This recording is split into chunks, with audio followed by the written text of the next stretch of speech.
इसका जीवन सही दिशा में जाता है जिसके जीवन का एक पथ प्रदर्शक होता है, चाहे वो माता के रूप में हो, चाहे वह पिता के रूप में हो, चाहे वह गुरु के रूप में हो, संत के रूप में हो, आचार्य के रूप, आपके एक अच्छे मित्र के रूप में हो, लेकिन एक सही पथ प्रदर्शक की हम सबको आवश्यकता है। इसलिए हमें सोच विचार इस विषय में नहीं करना चाहिए। इस विषय में तो देखो राम के भी गुरु थे, कृष्ण के भी गुरु थे, सबने गुरु बनाया है। राम कृष्ण से को बड़ो तिन्हु तो गुरु कीन, तीन लोक के बेधनी गुरु आगे आधीन। गुरु से पूछे बिना वो कोई काम नहीं करते थे। इसलिए हमारे जीवन में कबीर साहिब जी कह रहे हैं कि गुरु से कर मेल गंवारा। तुम गंवार हो, अज्ञानी हो, ना समझ हो, इसलिए गुरु बनाओ। गुरु से कर मेल गंवारा का सोचत बारंबार। आदमी गुरु बनाने में बहुत सोचता है। सोचना चाहिए, विचार करना चाहिए और सही चयन करके गुरु बना लेना चाहिए, क्योंकि गुरु बताते हैं कि तुम्हारा मन अभी गंदा है, बस मन को साफ कर लो। जब दर्शन को दिल चाहिए तो दर्पण मांजत रहिए, मांजत रहिए। क्या कह रहा है भजन? दर्पण मांजत रहिए। एक बार मांजने से काम नहीं चलेगा।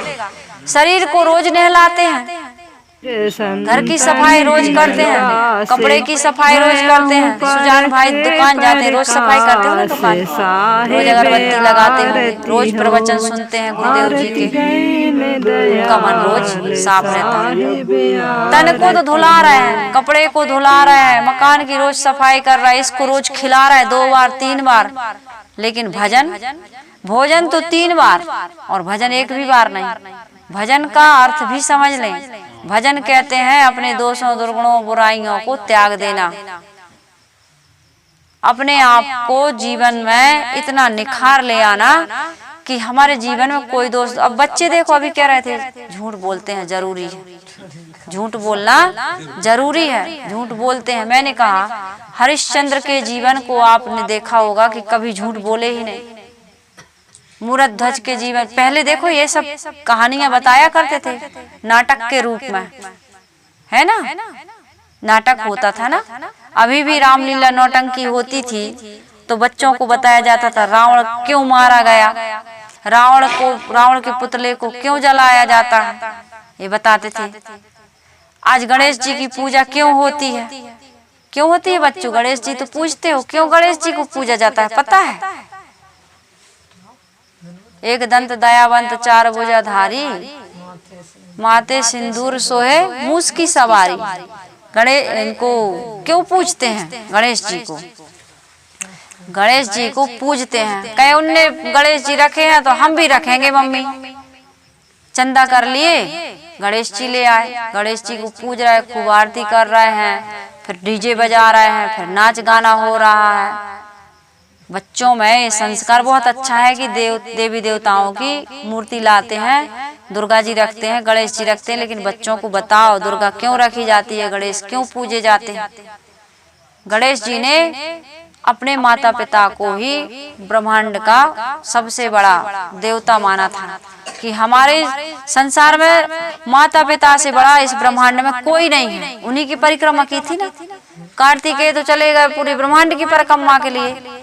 आदमी यही करता है ना, मैं तो मंदिर गया, पूजा आरती की, पूजा करते हुए ख्याल आ गया, कभी माँ बाप की सेवा की ही नहीं, सिर्फ मंदिर में जाने से क्या फायदा। गणेश जी को इसलिए पूजा जाता है कि गणेश जी ने अपने माता पिता की पूजा की है, माता पिता को भगवान माना, इसलिए उनको वरदान दिया, आशीर्वाद दिया उनके पिताजी ने, उनकी मम्मी ने कि जाओ तुम्हारी सर्वप्रथम पूजा, सभी देवताओं में तुम सबसे बड़े देवता माने जाओगे, तुम्हारी प्रथम पूजा होगी। ये गणेश जी इसलिए पूजे जाते हैं कि उन्होंने माता पिता को भगवान माना। हम अपने माता पिता को भगवान मानेंगे तो हमसे कभी कोई गलती होगी क्या? कभी गलती नहीं। इसलिए हमारे माता पिता को भी ऐसा जीवन जीना चाहिए कि बच्चे, जिस दिन बच्चे कहें, बच्चों से पूछा जाए कि तुम किसके जैसे बनना चाहते हो, यदि आपका बच्चा कह दे मैं अपने पापा के जैसा बनना चाहता हूँ, अपनी मम्मी के जैसे बनना चाहती हूँ, उस दिन समझना कि हमारी तपस्या सफल है। नहीं तो आज बच्चे माता पिता से घृणा करते हैं। क्यों करते हैं? माता पिता की गलतियां गिनाते हैं, माता पिता से बहुत दूरियां बढ़ा लेते हैं, शिकायत करते हैं। आज के बच्चे, आज के नहीं, समय, हर समय, क्योंकि माता पिता ने सचमुच में शिकायत करने लायक काम किया है। गुरु की शिकायत चेला करता है, भक्त करता है, क्यों करता है? सब एक आदमी का है तो चलो बात गलत है, लेकिन सभी लोग मिलकर के कर रहे हैं तो कहीं तो विचार करने की आवश्यकता है। तो मैं ये कह रही थी कि जीवन में एक गुरु की आवश्यकता है। यदि हम गुरु नहीं बनाते हैं, कोई हमें मार्गदर्शक नहीं मिलता है, तो हम भटक जाते हैं। पूरी प्रकृति क्या है? हमें खुली किताब है जो शिक्षा दे रही है। बालों का पकना ये कह रहा है कि हम काले से सफेद हो गए, तुम भी सफेद हो जाओ। लेकिन हम बड़ी चालाकी करते हैं, बाल काले करके हम अपने जवान ही बने रहते, काले ही बने रहते। अभी भी हम छैल छबीले बन करके गलियों में ऐसे घूमते हैं, लगता है कि अभी बिल्कुल कंवारे हैं। होता है ना, लेडीज भी ब्यूटी पार्लर जाती हैं, भाई लोग भी बढ़िया से डाई वाई करवा के सब बाल ऐसा बने रहते हैं। कहीं गए तो हम जब तक 1 घंटा हम अपने शरीर को एकदम बढ़िया से दाढ़ी मूछ न बनवा ले, बाल न बनवा ले, तब तक साध्वी जी से मिलने नहीं जाएंगे, लेट कर देंगे। अरे भाई, जैसे हो वैसे आ जाओ। शरीर क्या है? शरीर की सुंदरता, भिलनी कोई सुंदर थी क्या? राम जी उनसे मिलने गए थे, राम स्वयं मिलने गए थे। भिलनी कह रही है, मैं भिलनी सबरी की जाई, भक्ति भाव ना जानू रे, राम तुम्हारे दर्शन के हित बन में जीवन पालू रे, चरण कमल से निर्मल कर दो दासी की झुपड़िया, और रामा रामा रटते रटते बीती रे उमरिया। सबरी के यहाँ, सबरी कोई मेकअप करवाती थी क्या? सबरी कोई पूजा आरती स्तुति वंदना कुछ भी नहीं जानती थी, लेकिन राम स्वयं गए। भजन में आता है ना कि ओ वाला भजन गाते हैं, चलो सभी लोग मिलके एक भजन गा लेते हैं कि तुमने आंगन नहीं बुहारा, तुमने आंगन नहीं बुहारा, कैसे आएंगे भगवान, कैसे आएंगे भगवान, अब तक गंदा पड़ा द्वारा, अब तक। आप लोग भी गाइए, पड़ा द्वारा, आवाज। आएंगे भगवान, कैसे आएंगे भगवान, तुमने आंगन नहीं बुहारा, तुमने आंगन नहीं बुहारा, कैसे आएंगे भगवान, कैसे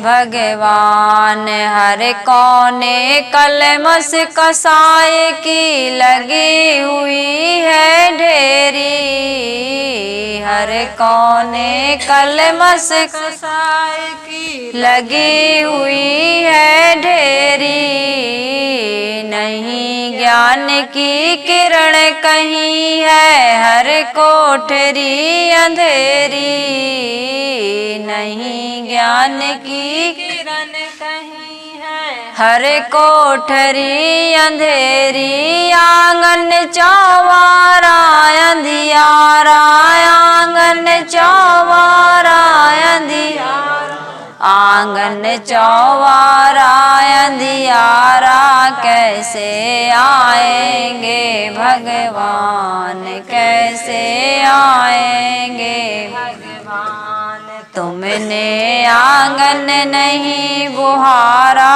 तुमने आंगन नहीं बुहारा, कैसे आएंगे भगवान, कैसे आएंगे भगवान, अब तक गंदा पड़ा द्वारा, अब तक गंदा पड़ा द्वारा, कैसे आएंगे भगवान, कैसे आएंगे भगवान। यदि हमारा घर गंदा है, आंगन गंदा है, तो भगवान नहीं आएंगे, क्योंकि भगवान की एक शर्त है। भगवान कहते हैं, निर्मल मन जन सोई मोहि पावा, मोहि कपट छल छिद्र न भावा। भगवान को पाने की एक ही शर्त है कपट, छल, दंभ, पाखंड, झूठ, चोरी, हिंसा, व्यभिचार, दूसरे के साथ में किसी प्रकार का अन्याय भगवान को पसंद नहीं है। कबीर साहब भी कहते हैं, कबीराय आप ठगाइए और न ठगिए कोय, आप ठगे सुख होत है और ठगे दुख होए। आपको कोई ठगेगा तो आपका धन ही जाएगा, लेकिन आप किसी को ठगोगे तो आपका धर्म चला जाएगा, और धर्म ही हमारा सच्चा साथी है। धन क्या है? धनानि भूमो पशुस्य गोष्ठे भार्या गृह द्वारे जना शमशाने देहश्चितायाम परलोक मार्गे धर्मानुगो गच्छन्ति जीवे का। धनानि भूमो, जिस धन के लिए तुम मर रहे हो, चोरी कर रहे हो, भाई का हक छीन रहे हो, किसी प्रकार की तुम झूठ छल कपट कर रहे हो, बेईमानी कर रहे हो, वो धन यहीं रह जाएगा, या तो बैंक में, पहले भूमि में गाड़ देते थे, आज बैंक में पड़ा रह जाएगा। तो धनानि भूमो और पशुस्य गोष्ठे, पशु कहाँ रह जाएंगे? पशुशाला में। पहले हाथी, घोड़ा, ऊंट, इनसे शक्ति का आकलन, कितनी गायें, अमुक राजा की कितनी गाय, अमुक राजा के कितने ऊंट, कितने हाथी, कितने घोड़े। तो उस समय के मंत्र है कि धनानु भूमो पशुस्य गोष्ठे, पशु पशुशाला में रह जाएंगे। खाए पकाए लुटाए लो, कर लो ये शुभ काम, कुछ अच्छे काम कर लो, खा लो, पका लो, दूसरों को दे दो। चलती बिरिया रे मना, संग न जाए, फूटी कोड़ी नहीं जाएगी, एक छिदाम कुछ भी नहीं जाएगा। कबीर साहब ने कहा, डंडवा की डोरिया कमर की करधन, डंडवा की डोरिया तोड़ी लड़ायन, कमर की करधनी भी खींच के लड़ियों को तोड़ दिया जाएगा, उतार लेंगे आदमी, अपने ही परिवार के, उसी को लेकर लड़ेंगे। फिर लाश रखिए एक घर में और कह रहे हैं कि भैया यहाँ से करो, जब तक आ रहे हो और लोग जो कुछ रह गए हैं बंटवारा कर दो। कितने घर में जला के आए, क्या भी सब मेहमान है भैया, बार बार कौन बुलाएगा, हमारा बंटवारा कर दो भाइयों का। अभी गंगा जली भी नहीं हुई, उस धन को लेके बच्चे लड़ रहे हैं, अच्छे संस्कार नहीं दिए हैं। और कितने पागल बूढ़े बाप क्या करते हैं कि मरने के बाद लड़ाई ना हो, इसलिए अभी बंटवारा कर दो, तो अपने पास कुछ नहीं रखते, सब बच्चों को बांट देते हैं। अब संत आ गए, गुरु आ गए, बेटी आ गई, गांव में कोई ने आपसे मांगा, आपका मन हो गया कि इसको दे दें, बेटा 500 रुपया दे दो, 1000 दे दो। पिताजी तुम जब देखो पैसा मांगते हो, अरे क्या जरूरत है दुनिया के लिए, है? नहीं देते बच्चे। बच्चों को अब वो बूढ़ा चाह रहा है कि हम साध्वी जी को लाएं गाड़ी से और गाड़ी से ही छोड़ें, हमारे पास क्या कमी, हमने इसीलिए तो कमाया था। बच्चे कहते आ जाएंगे वो, अरे बार बार बुलाने की क्या जरूरत, पिताजी मानते तो हो नहीं, गांव के लोग सुनते हैं नहीं, क्यों? मतलब कुछ भी बहाना, कुछ भी सफाई कर दे देगा, आप हाथ बिनती ही नहीं जोड़ पाओगे, क्योंकि आपका भाई शोभा नहीं देता, अच्छा भी नहीं लगता। ये विरुद्ध है ना कि बेटा के हाथ पैर जोड़े बाप, अपना दे के करे सलाम, और ये देखो मूर्ख के काम। इसलिए पूरा ना दो, मरने के बाद तो बच्चों का ही है, अपने पास रखो और रहते रहते अपनी व्यवस्था कर लो, तभी आपकी समझदारी है बहुत। अब क्या कहते हैं साहेब जी, सब कुछ हमने बच्चों को दे दिया है, हमारे पास तो कुछ नहीं है, जो वृद्धा पेंशन मिलती है ना, उससे जीवन चलाते हैं। और बीमारी के लिए हमने आयुष्मान कार्ड बनवा रखा है, 5 लाख का इलाज हो जाएगा। इतने परोपकारी हो तुम कि बच्चों को सब कुछ दे दिए, अपने जीवन के लिए, संतों के लिए, बूढ़े के लिए, अपनी बेटी के लिए, पड़ोसी के लिए, जरूरतमंद के लिए कुछ भी नहीं बचाया। ये तुम्हारा मोह है, ये तुम्हारी उदारता नहीं है, ये चालाकी है। साहब हमारे पास तो कुछ नहीं है, सब बच्चों को दे दिया है। अरे धनानि भूमो पशुस्य गोष्ठे भारिया गृह द्वारे जना शमशाने। कबीर साहब जी कहते हैं कि डंडवा की डोरिया तोरी लड़ायन, जो कोटिन धन हो ही हो, करोड़ों की संपत्ति क्यों ना हो, सब यहीं रह जाएगा। डंडवा की डोरिया तोड़ लरायन जो कोट ईंधन होयो ऊर्ध्व निश्वासा उपजी तरासा। जब सांस उल्टी चलने लगेगी तो शरीर में बड़ा कष्ट होगा, मन भी दुखी होगा। हकरायन परिवारा हो, परिवार को आवाज लगाओगे, बड़ी बेटी को बुला दो, मंझले बेटा को बुला दो, फलाने को बुला दो, ढिकाने को बुला दो, यही तो होता है। भैया अब अंतिम घड़ी आ गई है, बुआ जी, दीदी, बहन जी आ जाओ, देख लो। अब बूढ़ा बोल भी नहीं पा रहा, पहचान भी नहीं पा रहा, देख भी नहीं पा रहा। अब देखने आएगा मरते समय तो क्या होगा। कबीर साहब जी कहते जो कोई आवे, जो देखने आए थे ना तुम्हारी श्वास टूट गई, तो जो कोई आवे बेगी चलावे, भैया जल्दी करो, देखो शाम हो जाएगी, रात भर जगना पड़ेगा और लाश पड़ी है, जितने जल्दी हो ले चलो। 2 घंटे में सारी सामग्री इकट्ठी हो जाएगी, सब रिश्तेदार आ जाएंगे, बेटा आ जाएगा, बेटी आ जाएगी, और क्या करेंगे फिर। जो कोई आवे बेग चलावे, पलक रहन न पाई हो, चंदन चीर चतुर सब लेपे, गरे गज मुक्ता के हारा हो।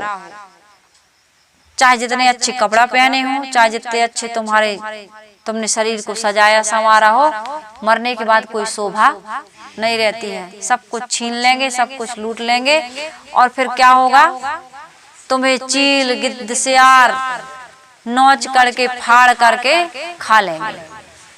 जला देंगे तब तो एक मुट्ठी राख, गाड़ देंगे तो जारे देह भस्म हो जाई, और गाड़े किरमिट खाई। कांचे कुंभ उदक ज्यों भरिया, तन की यही बड़ाई। जला देंगे तो मिट राख हो जाओगे, गाड़ देंगे तो कृमि कीट खा लेंगे। ये शरीर कैसा है, कच्चे कुंभ की तरह, जैसे पानी भर दे उसमें तो कुछ देर बाहर आके फूट जाता है, गिर जाता है। इसी प्रकार से हमारा शरीर है। ये शरीर भी कितने लोग कहते हैं, हमारे यहाँ की सच्ची घटना भी 15 दिन हुए होंगे, वहाँ गन्ना बहुत होता है, ट्राली में भर के ले जा रहे थे, टोचिंग कहते हैं, 2 ट्राली एक ट्रैक्टर में जोड़ करके ले जा रहे थे। एक व्यक्ति मोटरसाइकिल से जा रहा था, ऐसे शाम हो गई थी, थोड़ी 5-6 बजे ही, शाम नहीं हो जाती अभी ठंडी में, तो ट्राली से टकराया, सिर में चोट आई, बत्ती सी बाहर आ गई, स्पॉट पर ही खत्म हो गया। एम्बुलेंस बुलाए, अस्पताल ले गए, डॉक्टर ने कहा तो मर गया। ऐसा है हमारा जीवन, कैसा है, एकदम ज्यों ओस का बबूला, तन ठहरता नहीं है। मन में संभल के देखो, 2 दिन की जिंदगी है। तस्वीर पर जन्म तारीख और मृत्यु तारीख 2 ही लिखी जाएंगी, और इससे ज्यादा कुछ भी नहीं लिखा जाएगा। या आगे लिख देंगे स्वर्गवासी। अब अपन स्वर्ग गए कि नरक गए तो अपने कर्मों के ऊपर है। तो मैं कह रही थी कि धनानी भूमो पशुवत्स गोष्ठे, भारिया गृह द्वारे। पत्नी कितना भी प्रिय हो, दरवाजे की दहलीज की अंतिम विदाई वहीं से दे करके वहीं रुक जाती है। भारिया गृह जना शमशान, लोग शमशान तक जाएंगे, नाते रिश्तेदार गांव के लोग। और देहस चितायाम, देह चिता में जल के यहीं छूट जाएगी। और परलोक में कौन जाएगा साथ में, धर्मानुगो गच्छन्ति जीव एका, धर्म जाएगा। इसलिए धन के लिए धर्म को नहीं छोड़ना, धन के लिए कभी भी धर्म को नहीं छोड़ना चाहिए। धन से बड़ा धर्म होता है। पहले धर्म, फिर अर्थ, फिर काम, फिर मोक्ष। जीवन में धर्म पहले नंबर पर होना चाहिए। जिनके जीवन में धर्म रहा है उनका जीवन सुखी रहा है, और जिनके जीवन में धन रहा है ना उनको जीते जी सुख मिला, ना उनको मरने के बाद सुख मिलेगा, क्योंकि उनकी तो नींव ही खराब हो गई। इसलिए मैं कह रही थी, कबीर साहब जी ने कहा है कि भंवर उड़े बगु बैठे आई, रहने गई दिवसों चली जाई, हल हल कांपे बाला जीव, ना जानो का करी है पीऊ, कांचे बासन टिके न पानी, उड़ गए हंस काया कुम्हलानी, कागे उड़ावत भुजा पिरानी, कहीं कबीर यह कथा सिरानी। जीवन खत्म हो गया। साहब कहते हैं भंवर उड़े, काले बाल थे तब तक भले आप कोई गलती कर लें, लेकिन जैसे ही बाल सफेद हों, दशरथ जी का एक ही बाल सफेद दिखा, कहे अब तो भैया पुत्र को दे दो राजगद्दी और अपन चलो वन में अब भजन करेंगे। भोजन के साथ साथ केवल मनुष्य भजन कर सकता है, अन्य प्राणी भजन नहीं कर सकते। भोजन के साथ वो प्रजनन तो कर सकते हैं, बच्चे पैदा तो कर सकते हैं, लेकिन भजन नहीं कर सकते। इसलिए बड़े भाग्य मानुष तन पावा, सुर दुर्लभ सदग्रंथ ही गावा, साधन धाम मोक्ष कर द्वारा, पाए न जेहि परलोक समारा, स्वर्ग नरक अपवर्ग निशैनी, ज्ञान वैराग भक्ति सुख देनी। ज्ञान भक्ति वैराग ही हमें सुख देता है, इसलिए जीवन में इनकी आवश्यकता है। तो हमारे बाल पकें और हमें सावधान हो जाना चाहिए। नोटिस है, ये चेतावनी है कि बेटा सुधर जाओ। देखो हम धीरे धीरे सफेद हो रहा है, तुम भी धीरे धीरे सफेद हो जाओ, मतलब पवित्रता की ओर जाओ, क्योंकि पवित्रता में ही प्रभु का वास है। हृदय तुम्हारा पिघल न पाया जब देखा दुखियारा, हृदय तुम्हारा। आप लोग भी गाओ, इसमें आवाज आएगी, रिपीट करो। हृदय तुम्हारा पिघल न जब देखा दुखियारा, हृदय तुम्हारा पिघल न पाया जब देखा दुखियारा, किसी राह भूले ने तुमसे पाया नहीं सहारा, किसी तुमसे पाया नहीं सहारा, सूखी है करुणा की धारा, सूखी है करुणा की धारा, कैसे आएंगे भगवान, कैसे आएंगे भगवान, तुमने आंगन नहीं, तुमने आंगन नहीं बुहारा, कैसे आएंगे भगवान, कैसे आएंगे भगवान। अब तक गंदा पड़ा द्वारा, अब तक गंदा पड़ा द्वारा, कैसे आएंगे भगवान, कैसे आएंगे भगवान। कैसे आएंगे भगवान? घर की सफाई हो गई, मन की सफाई नहीं हुई तो भगवान नहीं आएंगे। रोज घर की सफाई के साथ साथ मन की सफाई भी करते चलो, क्योंकि रोज मन में विकार आता है। कुसंग रूप संसार है, पूरा संसार कुसंग रूप है। झूठे लोग मिलते हैं, चोर लोग मिलते हैं, व्यभिचारी लोग मिलते हैं, कामचोरी, घूसखोरी, बेईमानी, मिलावटबाजी पूरी दुनिया में छाई हुई है। इसलिए इन्हीं लोगों के बीच में रह के हमारे मन में भी आ जाता है, यार दुनिया ऐसा ही है, इनके साथ ऐसा ही व्यवहार करना पड़ेगा, इनके साथ ऐसा ही बनना पड़ेगा, ईमानदारी से तो हमारा गुजारा होने वाला नहीं है, झूठ नहीं बोलेंगे तो हमारी सुरक्षा नहीं है। ऐसे विचार हमारे मन में आ जाते हैं। अरे सब लोग कर रहे थे हम भी कर लेंगे तो क्या बुराई है, ऐसे विचार आ जाते हैं हमारे मन में।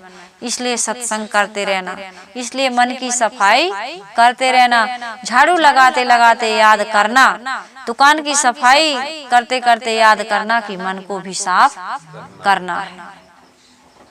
एक भजन बहुत सुंदर है, आप लोग YouTube में निकाल के देखना, उसमें है कि तन को जल से धुलाना सरल है, मगर रोज तन को धुल रहा है, रोज नहा रहा है, सरल बात है। तन को जल से धुलाना सरल है, मगर मन को निर्मल बनाना बड़ी बात है, मन को निर्मल बनाना बड़ी बात है। मन को निर्मल बनाना बहुत बड़ी बात है, और जिसने मन को निर्मल बना लिया उसका काम बन गया। जिसने मन को बस में कर लिया उसने पूरा संसार बस में कर लिया। कबीर साहिब जी कहते हैं, यह मन तो निर्मल भया। कबीर साहिब जी ने मन को ही निर्मल किया है। तन तो निर्मल रोज रोज करते हैं, रोज गंदा हो जाता है, लेकिन मन निर्मल कर लिया ना तो काम बन गया। ये मन तो निर्मल भया। कैसे निर्मल हो गया? जैसे गंगा नीर। गंगा का जल कैसे होता है? उसमें कभी कीड़े नहीं पड़ते, आज भी नहीं पड़ते।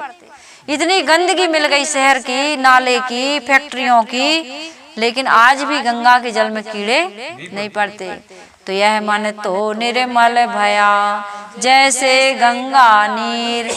तब क्या होगा? पीछे पीछे हरि फिरे कहत कबीर कबीर। आपको हरि के पीछे जाने की जरूरत नहीं। आपके मन में जो बुराई है, हमारे मन में जो बुराई है, उसको निकालने की आवश्यकता है। भगवान तो हमारे पास आएंगे। निर्मल मन हो तो रघुनायक सबरी के घर आए।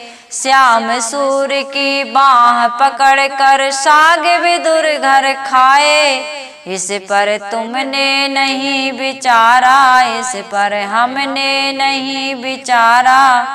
कैसे आएंगे भगवान, कैसे आएंगे भगवान। तुमने गाओ, गाइए आप लोग, गाइए गाइए।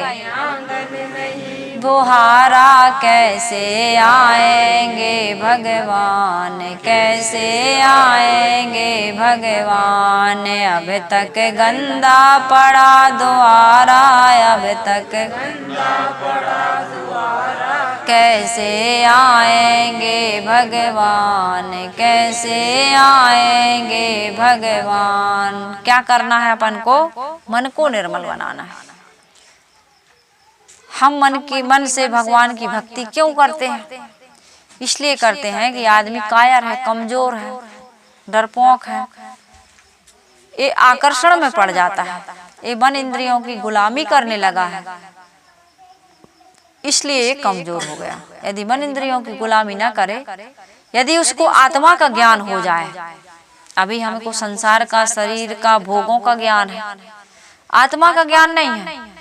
किसी बच्चे से लेके बूढ़े से पूछ दो कि तुम कौन हो, तो उसके पास जवाब नहीं है। वो शरीर का ही परिचय देगा, या तो नाम बताएगा। भाई मैंने ये पूछा कि तुम कौन हो, मैंने ये थोड़ी पूछा कि तुम्हारा नाम क्या है। हम कहते तुम कौन हो, तुम्हें अमुक नाम ही तो बताते हो, केशव हूँ, माधव हूँ, सीता हूँ, गीता हूँ, यही तो बताते। मैंने ये थोड़ी पूछा कि तुम्हारा नाम क्या है, तुम कौन हो। तो मैं मनुष्य हूँ, तो ये तो मुझे दिख रहा है कि तुम मनुष्य हो। क्या हम अंधे थोड़ी हैं? हमको तो दिखाई दे रहा है कि तुम मनुष्य हो। इस शरीर में निवास करने वाला मैं चेतन आत्मा हूँ, और इस जड़ देह से, दृश्य से बिल्कुल पृथक हूँ, ये बोध हमको नहीं है। और वो है तब तक ये शरीर है, वो ना रहे तो ये शरीर एक पल में। आदमी कहते हैं ना, जो कोई आवे बेगी चलावे, जल्दी करो यार, अभी तो दिन डूबने में 4 घंटे हैं, 2 घंटे में सामान आ जाएगा, मोटरसाइकिल में, 4 व्हीलर में तुम्हारे रिश्तेदार जाएंगे, जल्दी ले चलो इनको। फिर कोई तुम्हें देखना भी पसंद नहीं करेगा। जब तक बोला, ये बोलने वाला जब तक बोला तब तक ढोला। ये शरीर देख रहा है, सुन रहा है, चल रहा है, सूंघ रहा है, चख रहा है, सारे काम कर रहा है। जब तक बोला तब तक ढोला, ये शरीर बज रहा है। तौलो धन व्यवहार, सारा काम हो रहा है उसके रहते हुए, उस चेतन आत्मा के रहते हुए। और ढोला फूटा, बोला गया तो ढोल फूट जाएगा। और कोई न झांके द्वार, इस चेहरे को बस कफन में ढांक देते हैं। कोई आया थोड़ा देख लिया, अंतिम दर्शन कर लिया, खुशी से थोड़ी देखता है कोई फिर। तो इसलिए हम सबको क्या करना है भाई, अपने मन को पवित्र करना है, और पवित्र मन को फिर अपने आत्मचिंतन में लगाना है। जब तक विषयों की याद आएगी, पत्नी की याद आएगी, धन की याद आएगी, पुत्र की याद आएगी, परिवार की याद आएगी, ये मननीय नहीं है, ये करनी है। पत्नी है, बच्चे हैं, खूब परिश्रम करो, तन से काम और मन से राम। मंदिर में जाके भी पत्नी का याद करते हैं लोग, धन की याद करते हैं लोग, दुकान की याद करते हैं लोग, फैक्ट्री की याद, खेत में पानी पिलाना है, जो भी काम है। मंदिर में जाके भी हम वहाँ कीर्तन में जाते हैं, घर की याद आती कि नहीं आती? आती है ना घर की। कई बार ऐसे होता है कि मजबूरी में जाते हैं, घर में इतना काम है, कुछ जिम्मेदारियां हैं, इसी प्रकार से यहाँ का काम करते करते मन को कहाँ लगाओ? अपने आत्मा राम में। भगवान ऊपर नहीं है, भगवान अंदर है। भगवान नहीं है मठ में, भगवान तो है हमके, हमारे सबके घट में। घट में है सूझा नहीं, गोस्वामी जी भी कह रहा है, कबीर साहब नहीं कह रहा है। घट में है सूझे नहीं, लानत ऐसी जिंद, और तुलसी या संसार को भयो मोतिया बिंद। और मोतिया बिंद का ऑपरेशन कौन करते हैं? सतगुरु साचे वेद है, अंजन है विश्वास, और ज्ञान सलाही जब लगे। सतगुरु साचे वेद है, अंजन है सत्संग, ज्ञान सलाई जब लगे तो कटे मोतिया बिंद। बिना सत्संग के, बिना सत्संग विवेक न होई, और राम कृपा बिन सुलभ न सोई। राम की कृपा कब होगी? अंदर में बैठे हुए परमात्मा तो चाह रहे कि सत्संग सुनो, गुरुवाणी सुनो, लेकिन हम अरे यार घर बनाओ है, अभी व्यवस्था नहीं है, पैसा भी नहीं है, बुलाएंगे तो पैसा लग जाएंगे। मत मत दो ना पैसा, आने जाने की व्यवस्था कर दो। संत को यदि जरूरत है, इतना हमारे पास है तो कुछ दे दो, इससे पुण्य ही बनेगा, परमार्थ ही बनेगा। रोज की जिंदगी में खर्चा तो लगे ही है, लेकिन कुछ परमार्थ में लगा दोगे, क्योंकि संत का जीवन परमार्थ ही होता है, वो समाज के लिए जीता है। नहीं है मत दो, लेकिन संत को बुलाओ। वो संत भी संत नहीं है जो बिना पैसे के नहीं आता कि नहीं भैया इतनी तो विदाई लगेगी ही, इतने के व्यवस्था नहीं है तो हम नहीं आएंगे, तो वो भी संत नहीं है। फिर संत के तो गरीब भक्त भी होते हैं, अमीर भक्त भी होते हैं। अमीर बिना मांगे दे देते हैं, गरीब उनके पास श्रद्धा है, भक्ति है, वो चाहते हैं कि हमारा जीवन सुखी हो, हम सन्मार्ग पर चलें। आज से हम दोष दुर्गुण विकार सब त्याग रहे गुरु जी आपके चरणों में। उसने कितनी बड़ी दक्षिणा दे दी। एक अच्छा इंसान बनने का संकल्प ले लिया। भजन कहता है, संकल्प हो हमारा इंसान हम बनेंगे, संकल्प हो हमारा इंसान बन गए तो भगवान भी बनेंगे, इंसान बन गए तो भगवान भी बनेंगे। यदि एक बिगड़ा हुआ व्यक्ति ये संकल्प ले ले कि आज से व्यभिचार खत्म, आज से चोरी हिंसा खत्म, मर जाएंगे लेकिन चोरी नहीं करेंगे, हिंसा नहीं करेंगे, व्यभिचार नहीं करेंगे, ईर्ष्या नहीं लाएंगे मन में, क्रोध नहीं लाएंगे, छल नहीं करेंगे, किसी प्रकार का विकार मन में नहीं पालेंगे, वाणी से कटु अश्लील असत्य नहीं बोलेंगे। ये 10 दोषों का हम त्याग कर रहे हैं, 5 ज्ञान इंद्रियों को हम संयमित कर रहे हैं। यदि ये संकल्प उसने ले लिया, आपको दक्षिणा नहीं दिया, लेकिन सबसे बड़ी दक्षिणा उसने दे दी। दे दी कि नहीं दे दी? ऐसी जगह में यदि संत जा रहे हैं, उनको शिक्षा दे रहे हैं, उनको सहारा दे रहे हैं, उनको बल दे रहे हैं, उनको संभाल रहे हैं, तो आपकी सबसे बड़ी दक्षिणा है। एक व्यक्ति को यदि इंसान बनने का मौका मिल गया तो वही तो भगवान बनेगा, वही भगवान बनेगा। चोरी व्यभिचारी व्यक्ति थोड़ी भगवान बनेगा। भगवान कैसे बनते हैं? कर्मों से। तो मैं ये कह रही थी कि कर्मों को सुधारो। यदि बाल पक रहे हैं तो मन को पकाओ। कच्चा नारियल के बारे में बता रही थी, शुरुआत की थी कच्चे नारियल से। कच्चा नारियल जब होता है तो पानी होता है, वही नारियल धीरे धीरे पकते पकते पकते पकते क्या बनता है, उसमें गिरी बन जाती है। और वही नारियल धीरे धीरे पकते पकते जब पक जाता है तो खटोली को छोड़ देता है। हम सबको भी इस शरीर को, इस संसार को, शरीर की आसक्ति को पहले छोड़ दो। शरीर छूटने से पहले मोह ममता आसक्ति परिवार की पहले छोड़ दो। बच्चे हो गए 25 साल 30 साल के हो गए, शादी हो गई, बच्चों के बच्चे आ गए, अब बिल्कुल चिंता ना करो घर गृहस्थी परिवार की, बढ़िया से अपना काम करो, बिल्कुल मौन हो जाओ, वाणी को संयमित कर लो। बूढ़ों को 3 काम करना है, मौना, कोना और अलोना। मतलब जो मिले सो खा लो, पूछे तो कुछ बता दो, नहीं तो मौन रहो। ये भी ना पूछो कहाँ जा रहा है, क्या कर रहा है। 25 30 40 साल का बेटा हो गया, आपको विश्वास नहीं है। बहू इतने साल की हो गई, बच्चे आ गए, उसका आपको विश्वास नहीं, घर चलाएगी। यदि आपके पुण्य प्रताप से बहू बेटा अच्छे हैं तो चलाएंगे, और बुरे हैं तो मिटाएंगे, आप रोक नहीं पाओगे। आपने जो भी कर्म किया, भाग प्रारब्ध से जैसे परिवार आपको मिला स्वीकार करो, भजन करो हर हाल में। आप किसी को बना और बिगाड़ नहीं सकते हो। अपने जीवन पर हमारा अधिकार है, दूसरे के जीवन पर कोई अधिकार नहीं है, कोई नहीं मानता। हम समझाते समझाते हार गए, लेकिन बच्चे नहीं माने। क्यों मानेंगे भाई? क्योंकि उनका संस्कार है। तो इसलिए मेरा कहने का मतलब ये है कि भजन करो। पका नारियल जब फोड़ते हैं, खटोली अलग, नारियल अलग, हम सबको पकना है। कबीर साहब कहते भंवर उड़े बगु बैठे आई, सफेद बाल हो गए, रहन गई दिवसों चली जाई। इतना जीवन बीत गया, आने वाला समय भी बीत जाएगा, हम कुछ भी नहीं कर पाएंगे। रहन गई दिवसों चल जाई। और जिसका जीवन संयमित नहीं है, जिसके जीवन में त्याग वैराग नहीं है, जिसके मन में पवित्रता नहीं है, निर्मलता नहीं है, वो व्यक्ति कैसा होता है? हल हल कांपे बालाजी। वो बचपन में जीवन बर्बाद कर दिया। बचपना, ये भोग वासना में लगे रहना, ये संसार की उन्नति प्रगति में लगे रहना, ये हमारा बचपना है। जैसे छोटे बच्चे ना खिलौनों से खेलते हैं, हम बड़े हो जाने पर भी ये सब खिलौना है। कबीर साहिब जी ने तो मूर्ति पूजा को भी कहा, तुलसी प्रतिमा पूजबो गुड़ियन जैसो खेल।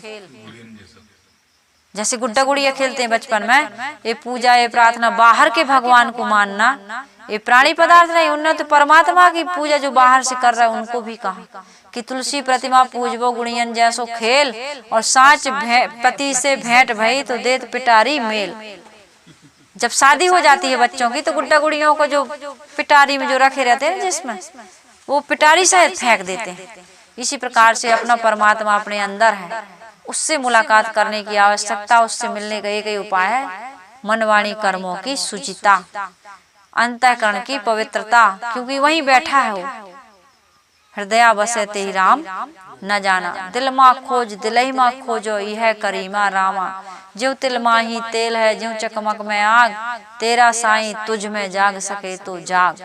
कबीर साहिब जी ने कहा है हमारा भगवान हमारे भीतर बैठा है। जब तक वो है तब तक सब कुछ है, चाहे ईश्वर ब्रह्म परमात्मा की खोज कह लो, चाहे संसार की भोग वासना। वो निकल गया तो सब शून्य हो जाएगा, इसलिए उसमें ठहरने का हम प्रयास करें। तो कबीर साहिब जी कहते हैं यदि ये काम नहीं किया, पके नारियल नहीं बने। एक होता है कच्चा नारियल, एक होता है पक्का नारियल, और एक होता है सड़ा नारियल। कुछ लोग ऐसे होते हैं न गृहस्थी का सुख लेते हैं, न वो बाबा बैरागी बन पाते। 2 ही दिन से गए पाड़े, हलवा मिला ना माड़े, कुछ भी नहीं मिला। वो घर का धोबी का कुत्ता, घर का ना घाट का, ऐसा हो जाता है। तो गृहस्थी में भी रहो तो बढ़िया से रहो, नीति न्याय धर्म पूर्वक, धर्म पत्नी और पति परमेश्वर बन के रहो। धर्म पत्नी पति को धर्म की तरफ, पुण्य की तरफ, परमार्थ की तरफ, त्याग की तरफ, वैराग की तरफ प्रेरित करती रहे, वो धर्म पत्नी। और जो पति पत्नी की सही रक्षा करे, यानी कि उसको धर्म की तरफ, पुण्य की तरफ, परमार्थ की तरफ वो भी ले जाए। ये नहीं कि घर गृहस्थी में फंसाए रहे। पत्नी घर का काम करती, पति बाहर से कमा के लाता, दोनों का बराबर दर्जा है, कोई बड़े छोटे नहीं। आज तो समानता का युग है, पढ़े लिखे लोग हो गए हैं, पत्नी का भी सम्मान कर रहा है। यदि आपके घर में आपका बेटा बहू की हर बात मानता है, सूद सलाह से रहता है, तो दुखी ना होना, क्योंकि हमारे विचार तो सभी प्रकार के लोग सुनते हैं। और खुश होना, क्योंकि आज का युग समानता का युग है, समझदारी का युग। जहाँ समझदारी होती वहाँ समानता होती, जहाँ समझदारी नहीं हो तो वहाँ अहंकार होता, वहाँ समानता नहीं होती। तो इसलिए बड़े प्रेम से रहना। कबीर साहिब जी कहते हैं हल हल कांपे बालाजी, ना जानो का करी है पीऊ। पीऊ यानी परमात्मा। तो हमें दुख सुख देने वाला कोई परमात्मा नहीं, हमारे कर्म निज कृत कर्म भोग सुन भ्राता, कोई न काहू सुख दुख कर दाता। कांचे बासन टिके न पानी, उड़ गए हंस काया कुम्हलानी। ये शरीर क्या है? कच्चा बर्तन, कभी भी अटैक आ सकता है। आजकल साइलेंट अटैक 40-45 वालों 35 वालों को ज्यादा आ रहा है।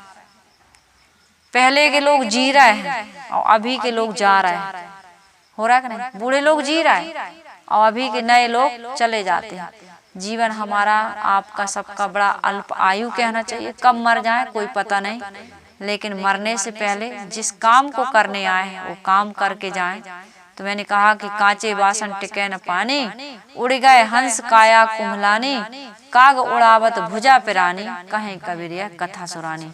संसार के जितने भी हम कार्य करने में लगे हुए ना, एक कौए को उड़ाने के समान है, व्यर्थ काम। जैसे कोई बूढ़ा हो बैठा है दिन भर, कौआ उड़ा रहा है, कोई काम थोड़ी कर रहा है। इसी प्रकार से हम लोग ये संसार की जो उन्नति प्रगति कर रहे हैं ना, वो क्या है, यहीं रह जाने वाली है, हमारे आपके साथ जाने वाली नहीं है। और ये बहुत सुंदर सिस्टम है। यदि ले जाने लायक कुछ होता तो हम लोगों के लिए आज तक कुछ न बचा होता, सब ले गए होते, है ना। जब ले नहीं जा सकते हैं कुछ भी, तब इतना अपराध है, इतना पाप है, इतना लोगों को लूट रहा है, मार रहा है, चोरी कर रहा है, इतना बैंक बैलेंस बना के चल रहा है, 7-7 पीढ़ी की सोच रहा है, और ले जाने का होता कुछ तो क्या होता बताओ। इसलिए प्रकृति का नियम बहुत सुंदर है। प्रकृति के नियमों को समझिए और जीवन में बड़े संतोष के साथ सत्य, न्याय, धर्म के साथ जीने की आवश्यकता है। संयम करिए, भोगों से कभी किसी को कोई तृष्णा में वृद्धि और होती है, तृप्ति नहीं मिलती है।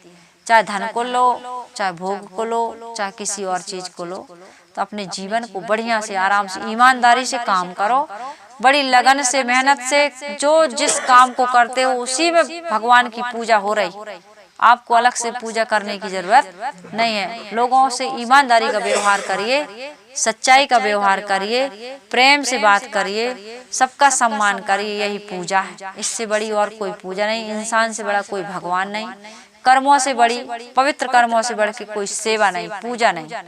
इन बातों को आप और हम सब लोग ध्यान रखें।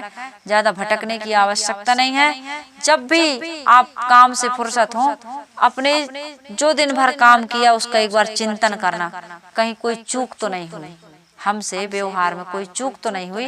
यदि चूक हुई है तो उसको निकालने का प्रयास करना, और अपनी मोह ममता आसक्ति की जो पकड़ है उसको ढीली करते जाओ, यानी कि पके नारियल ऐसे सुकड़ते जाओ। ज्यादा विस्तार की जरूरत नहीं है।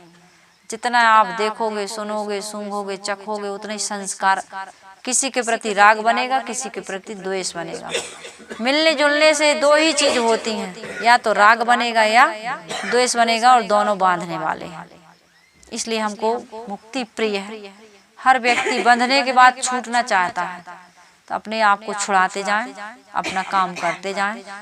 सदग्रंथ खूब पढ़ना, ध्यान चिंतन करना, संतों से श्रद्धा भक्ति प्रेम की डोर बांधे रखना। हो सकता है हमारी उनकी कोई बात अच्छी लग जाए तो हमारा जीवन बदल जाए, क्योंकि बिना शब्द की चोट के इंसान बदलता नहीं। शब्दे मारा गिर परा, शब्दे छोड़ा राज, जिन जिन शब्द विवेकिया तिनको सरगाओ काज। यदि कल रहेंगे तो और चर्चा होगी। सुजान भाई साहब को बहुत बहुत हृदय से आशीर्वाद, आप सबको भी आभार। ऐसे ही भागीरथ गांव में पैदा होते रहें, घर परिवार समाज को तारते रहें कि अच्छी शिक्षा, अच्छा संदेश कोई एक सज्जन की वजह से ही मिल पाता है। तो हम तो इनको जानते नहीं थे, यहीं आए तब आपने फोन किया है ना। हाँ, अचानक से हम ऐसे समय लेके भी आए थे, संयोग बन गया, और ऐसा संयोग बनाते रहिए। कबीर आश्रम देवरी, जिला नरसिंहपुर, मध्य प्रदेश में है। आप आइए, आप सबको आमंत्रण है। कबीर जयंती पर हम सुजान भाई साहब को फोन करेंगे, आप सभी लोग आइएगा, जितना जो लोग आ सकें। मैं अभी अपनी वाणी को विराम दे रही हूँ। बोलिए सद्गुरुदेव की जय, संत समाज की, भक्त समाज की जय।